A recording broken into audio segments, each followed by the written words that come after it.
Welcome back to the Vergecast. First up today, we're going to dive into all of the new Apple software coming to your devices this fall. The developer betas have been out for a while, mostly so that the people who make apps can learn all the new features and tools. And we're pretty sure the public beta, the one you can actually download, is coming soon as well. So we figured we'd go through the stuff that matters, the stuff that's unexpectedly good and bad and somewhere in between, and try to give you a sense of what you can expect either on the beta or this fall when the updates just show up on all your devices. We got a bunch to do, so let's get into it, starting with watchOS and Victoria Song. First up, V-Song is here. Hi, V. Hi. We're going to talk about watchOS 10. Yes, the great old watchOS 10. It's which Apple billed as, what was it, the biggest change to watchOS since watchOS? It was billed as a milestone, and having used it for a couple weeks, I get why. But just on the surface, it kind of feels like I think we should redefine what milestone is. Okay. Like, on the outside looking in, at WWDC, I was like, what milestone? It's just widgets. But having used it, it's widgets. It's widgets all the way down. Tell me more. What does it actually change about how you use the thing?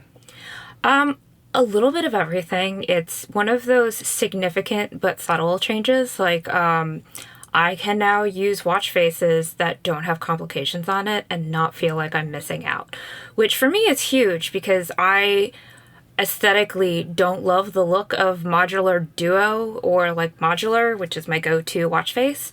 Yep. But I have them because I'm a data girly. I need to see everything. I need to access my complications. I need things now. I need it yesterday. And widgets allows me to use something like this little Snoopy guy, which, by the way, Snoopy watch face, they undersold that. But basically, the widgets allow me to use all these watch faces that I felt were not available to someone like me before. So you basically get a lot more personalization because of the widgets. And I actually liken it to kind of reading Chinese and Japanese versus English, because you can absorb so much more quickly with a widget than you can with a tiny little complication or even just a little thing on your watch face. You can see it and go like, oh, I now know the weather conditions for the next 6 hours in an instant, which, it's wild. It's widgets are not a revolutionary concept on smartwatches. Wear OS has them. They're tiles, whatever they want to call their particular brand of widgets. It makes a lot of sense to have, but watchOS has kind of been fumbling along without it since watchOS 3, I believe. So it's kind of odd to see it come back, and it's like dominoes. Because you've added widgets, everything else needs to change in small, subtle ways. So it's really kind of been blowing my mind at how natural yet different everything feels compared to watchOS 9. So the idea of the watch now, right, is that you have your watch face and then the stack of widgets kind of lives underneath it in sort of the like mental model of the software, right? And so do you swipe up? Do you scroll how do you get to the widgets? You can either, let me check. You can either swipe or scroll up. Okay. So what you would used to do to get to Control Center now will bring you the smart stack of widgets. Much better use of the space underneath than Control Center. Yeah, well, Control Center, you still have it. You just basically have to hit the slide button, which makes more sense when you think about it, but my muscle memory is completely effed up because I'm so used to doing things a certain way that now I'm always like, oh, no, wait, if I want to find my phone, because I use the Find iPhone button like 20 times in a day, I never know where my iPhone is. Like, if I want to use that, I have to hit the side button. But now I'm bringing up widgets and just, I appreciate the widgets, but that's not what I wanted. So it's that type of small change that is really big when you think about it, but like that's just because I've been using Apple Watches for forever. If you're new to it, you'll get used to it a lot faster than I am. That's fair. So the big thing I've been wondering about watchOS 10 is the thing I do probably more than any other activity on my watch is just like play and pause stuff. That's like the most I touch my watch is if I'm like walking and I want to like change the song or go back in a podcast. Part of the reason I like the watch is I don't have to dig into my pocket. I can just, hit the thing. Are the widgets interactive? Do they work that way in that you can I can just scroll up and hit pause in the Pocket Cast widget and this will solve all my problems? Well, right now, I can't answer that fully Oh, because yeah, all the that's fair. widgets are Apple widgets. It's all Yeah. for the Apple native apps. We'll have to see what third parties do with it, but there is one widget that's basically three complications in one little widget stack. Oh, So, that's neat. that one's kind of neat. It took me a while to figure out how I wanted to use it, but I actually think that's pretty cool. But widgets are both like instantaneous information and an app launcher in one, which Okay. is interesting. So it's like complications magnified. And then at the same time, all the apps have been redesigned. So the way you use apps on the watch is going to change. So you can still do all of that pretty quickly. It's just, I think the way you perceive and process information in watchOS 10 is much different. It feels like an actual mini phone app as opposed to like, let's just draw this phone app from memory and make it small. It's a very subtle but significant change, and I think Yeah. that's kind of the theme with watchOS 10, where you're really not going to notice how different it is until you sit and think about it, which is Okay. what I've been doing while writing my preview. I was Yeah, like, as one there's- does. Yeah, it's like, oh, there's not much different. Actually, wait. This app is completely changed. Like the weather app, completely different. I love it. It's so much better than it was because, the weather app used to just be like this giant screen that you scroll down and you're just like endlessly scrolling because you want to know the chance of precipitation. Now you just like tap a thing and you switch to like, I guess I would call it the precipitation tab, and there it is. And you can see for the next 12 hours, like what your chance of rain is. It very much feels like a better adaptation of a phone app than it's ever felt like before.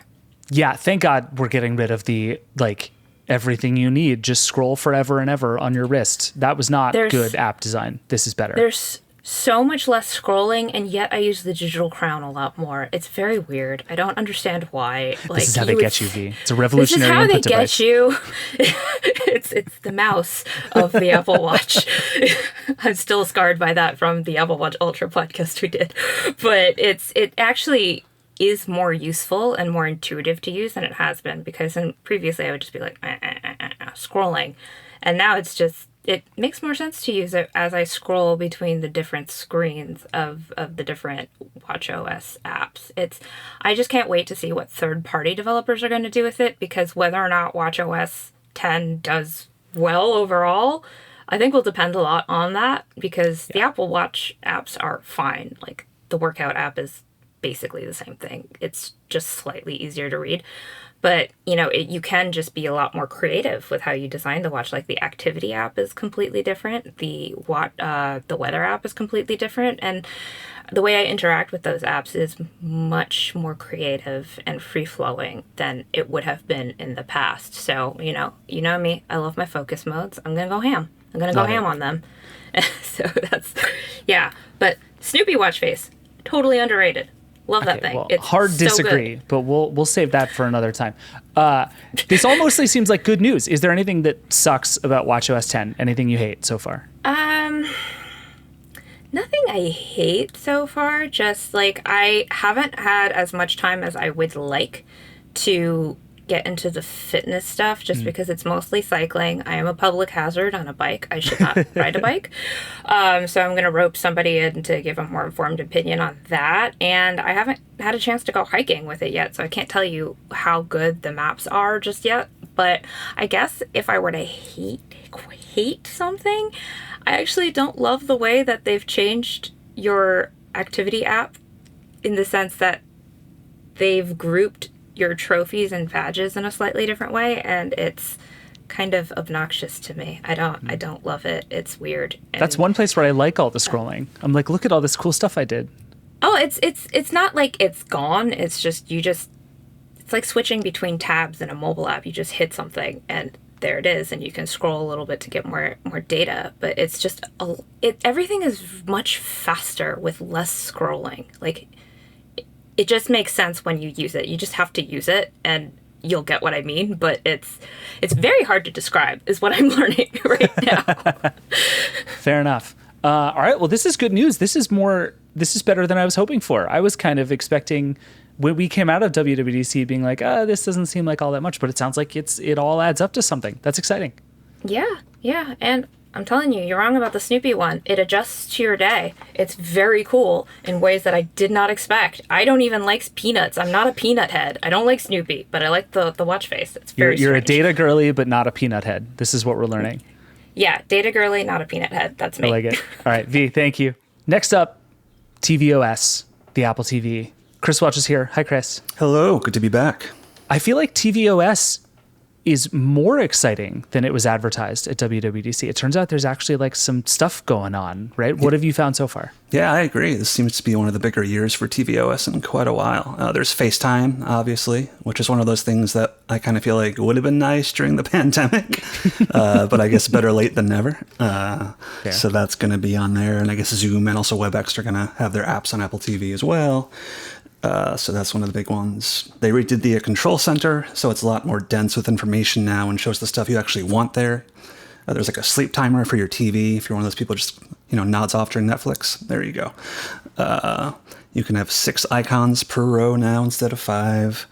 And of course, the most important thing is they have a lot more screensavers, those dazzling 4K screensavers. How are the screensavers? Like, I don't know if you're joking or not when you say that's the most important thing, but I genuinely believe that is like the most important. I don't know what it is about those screensavers, but there's something, it's those screensavers and it's Roku City on the Roku that have like really solved the thing where I will just sit and look at my TV and not watch it for long periods of time as a result. Same. Are the new ones up to par with the old ones on Apple TV? So the new ones weren't in the first couple betas, so I think those are going to be like a later edition. But I can't wait. I'm very excited, like you. I don't know who does those, who's responsible for them, but that should be a story. Yeah, whoever you are, please come on the Vergecast and tell us everything. What have you been using that surprised you either in good and bad ways so far? The control center is nice. It feels more like the iPhones now. And just, that's easier to get around or get to your home scenes and your cameras and whatnot, or change profiles. So just a lot of like, just very small quality of life stuff. The Apple TV is great. I think in terms of just like the overall UX and like interface. I'm still a guy who likes the home screen of apps because I know where my shows are usually, and I can search if not, or go to the TV app and up next and all those things. But yeah, they didn't have to add a lot, I feel like, but they kind of did. FaceTime, you can do like karaoke and see yourself on the screen now with Apple Sing and all that kind of stuff, and even add effects to it. So How does the continuity camera stuff work? Have you been able to test it? Yeah. So you just start a FaceTime session on the TV, and then you get like a prompt on your phone right away that asks like, can I use this phone for continuity camera? Just like your Mac, basically. And you say yes, and away you go. So what's the go-to strategy there? Do you sit on the couch and kind of hold your camera, like hold your phone up to be the camera? Do you prop it up somewhere? Like what's the move here? Yeah, I think you got to prop it on a table maybe. Who knows? Maybe they'll sell mounts because they have like all the same stuff, like center stage on those like auto zoom and pan things that kind of just focus on you. So I think you can put it pretty much wherever and it should be able to do a decent job at just finding you and putting your people on the big screen, which is pretty cool, I must say. Yeah, one of my theories this year is that the iPad is turning into a sneaky great video conferencing device, in part because like you're talking about, you can use it as a continuity camera thing for your TV. You can just set it down in landscape mode on your coffee table and it'll use center stage to follow you around. And I generally think center stage is ridiculous and stupid and bad because no one wants their webcam moving around as they talk on a video call. It's just distracting and awful. But in a case like this, it actually makes sense why it would exist because it can kind of solve for some problems that exist. Yeah, for sure. I'm very happy about that. Any new apps? You mentioned the Zoom and stuff. Like, have we heard anything from developers doing stuff for tvOS yet? Any ideas? There's more small stuff. Like there's VPN support now. You can use those right on the Apple TV. So if you care about security and privacy, like a lot of folks do, that's nice to have. A lot of small things. You can actually find your remote now with your iPhone, which is another blessing. There's no U1 chip, so it's not quite as precise as like a AirTag or whatever. But you can, find it easily enough, which is better than before, where you just have to say your prayers and go hunt for it. But yeah, so far so good. Yeah, I'll take it. Is there anything you don't like so far? Anything still missing or not working properly? The beta, at least from what I've heard, seems to be pretty solid for folks so far. Yeah, it's pretty good. It's a low stakes beta. It's fair. and not the same thing as like putting like iOS 17 on your phone, on your main iPhone or whatever. So if you're going to play around, the TV is a pretty safe environment to do it. But yeah, so far so good. I'm looking forward to those screensavers and seeing what else comes up over the beta cycle. I like it. Yeah, the control center to me is like a sneaky big deal. Right. I'm excited that one has turned out because Apple is desperate to figure out how to make it like the hub of your home in all these interesting ways. And this is a good way to do it that isn't just put more app icons onto your TV screen. And I think that, it's there if you want it. If you're a power user, it's right there and easy to get to. If you just want to ignore it, you can do that too and just do whatever. I used an Apple TV for the longest time without realizing Control Center was there at all. And I actually have come around to thinking that's a big win. Like that's actually how that should work. Exactly. Yeah, same. I like it.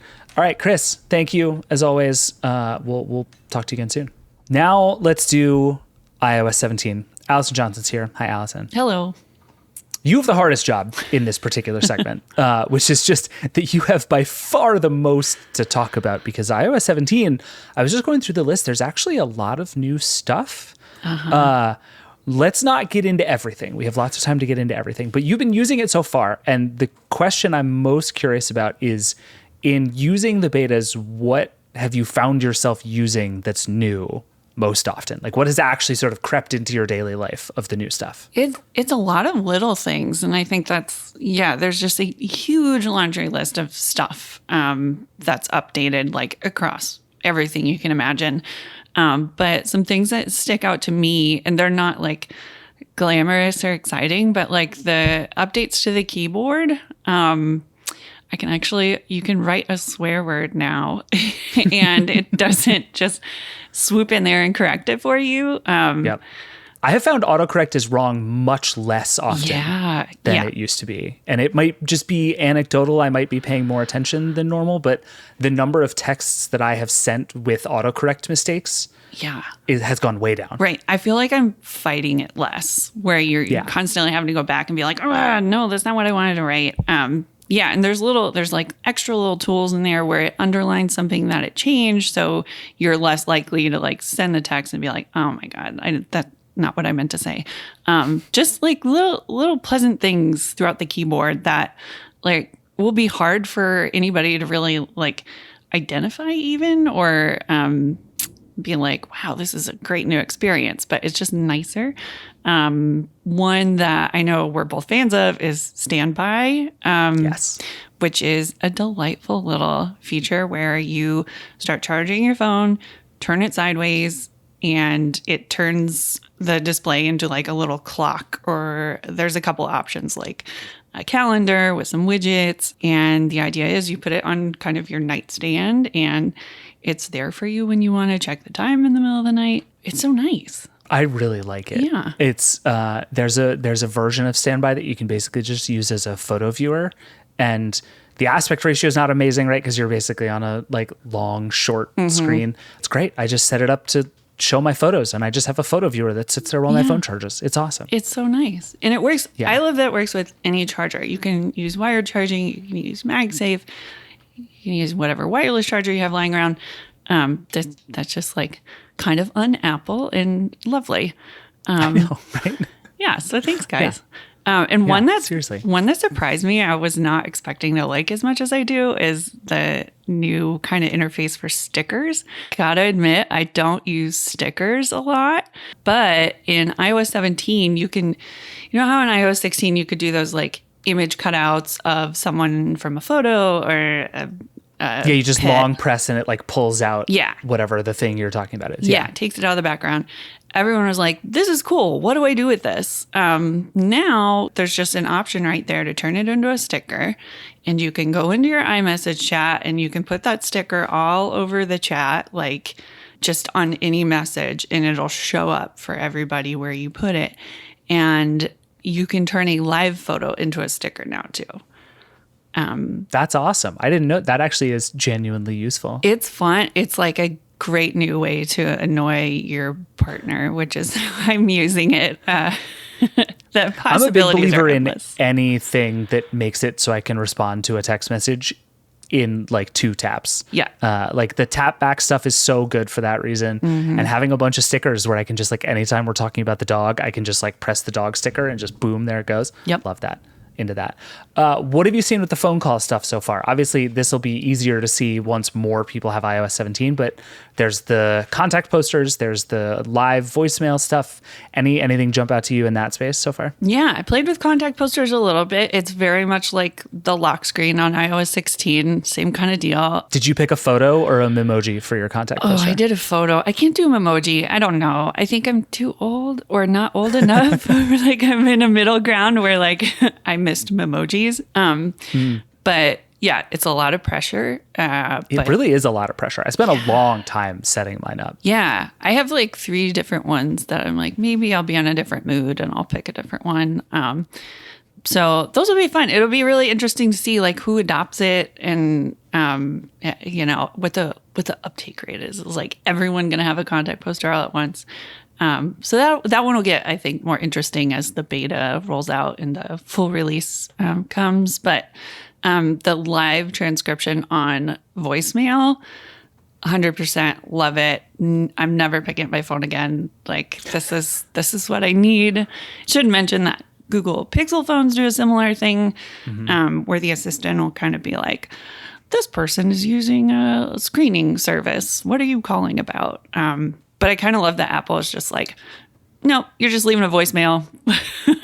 And then you can just like spy on what they're saying as they say it. It is really good. It works surprisingly seamlessly too. I've had a couple where I'm just straight up screening calls. It's like being in the 90s again. Yeah. It's the best. Oh, it's so good. I had some robot call me about Comcast offers. And I was like, see ya. Nope. Love that. Yeah. Love that. Anything you haven't liked so far in the beta? I've had some pretty real performance and battery issues, which is like normal for a beta. And so I'm not super worried about it. But have you had anything that's jumped out to you in iOS 17 you don't like so far? Not terrible. I'm running it. I've used it a little bit on a 14 Pro, but I have it on my own 13 mini. So when the battery life is kind of crummy, I'm like, this could be because the battery life is sort of crummy on my phone. But yeah, just a couple of like bugs and things, you know, as we've observed getting onto threads, like there's some weird bug where you couldn't post a photo, but I have 20 The app phones would lying instantly crash every time you tried to post a photo on threads. Yeah, That's great. It was fun. This is the first thing you do is get in there like, I'm going to post a photo. Nope. Yep. Try it again. Yeah, no, overall, it's been a really positive experience. And I'm excited. Like, I'm excited for people to download it and then they can see what I'm talking about. Because right now I'm just telling my friends, like, stickers. And they're like, what? Yeah, this is that awkward time of year where you're sending people like broken things that they can barely see. You're like, look at this sticker. And they're like, what is this tiny image that you just sent me? I kept trying to put them in Slack and they just look like the grossest little PNGs. I was like, you guys have to trust me. It looks cool. That's amazing. All right, awesome. Well, yeah, there's lots more to talk about in iOS 17. So we'll have to come back to lots of this, but good luck with betas and Godspeed as always. Thank you. Thanks, Allison. Yeah. The last one we should talk about just quickly is iPadOS 17, which is the one I've been goofing around with. There are lots of little new things here, most of them borrowed from iOS 16 and iOS 17 on the iPhone, but there are 2 things in the iPad I just want to mention. The first is the lock screen. So iPadOS 17 lets you customize your lock screen basically like you can on the iPhone with different fonts and colors and stuff. But you also get a rail of lock screen widgets on the left side, which is super useful. And you can actually fit a bunch of widgets there because there's just more screen. I'd much rather have more of them though, since there's so much screen space here that's just kind of being unused. Give me those full-size widgets, make them interactive. Let me like do stuff from my lock screen. But whatever, some widgets is better than no widgets, so I'll take it. The other thing is Stage Manager. If you're a longtime Vergecast listener, you know that last year when Stage Manager came out, I hated it. Like hated it. Stage Manager is the multitasking feature that lets you switch between collections of apps so you can have a few things on the screen at once. But mostly it was buggy and bad and just pointless. But this year, Apple has made some big improvements, and I still don't think it's great, but I at least see the potential. The big change is that now you can move apps more or less freely around the screen. They can be almost any size and go almost anywhere instead of just having to fit them into a predetermined spot on the display. That alone makes it feel much more like actual multitasking, and it makes Stage Manager way more useful. If you're the kind of person who uses their iPad with a mouse and keyboard and external monitor, Stage Manager really is for you. It's a pretty good system for managing multiple apps on multiple screens, and it is a lot better now than it was. But it's still just really awkwardly implemented. You can't command tab between stages. You can only have 4 apps in a stage. You can only have an app in a single stage, and you can't save stages as they are. So as you use all the different apps on your iPad, everything just kind of ends up awkwardly strewn about, unless you set up your stages and then never ever change them or download new apps or anything. Personally, I still don't plan to keep using Stage Manager. I just think it's kind of awkward, but I at least think there is maybe a future in this idea for the first time. Otherwise, there's a health app now, which is nice, and iPadOS 17 does actually make the iPad the best PDF editing device I think I've ever used. It'll automatically detect all the fields you have to fill in, and you can just type or scribble to fill it out. It's awesome. But look, the iPad remains the iPad. All right, we got to take a break, and then we're going to come back and talk about how we talk about AI. It'll all make sense in a sec. We'll be right back.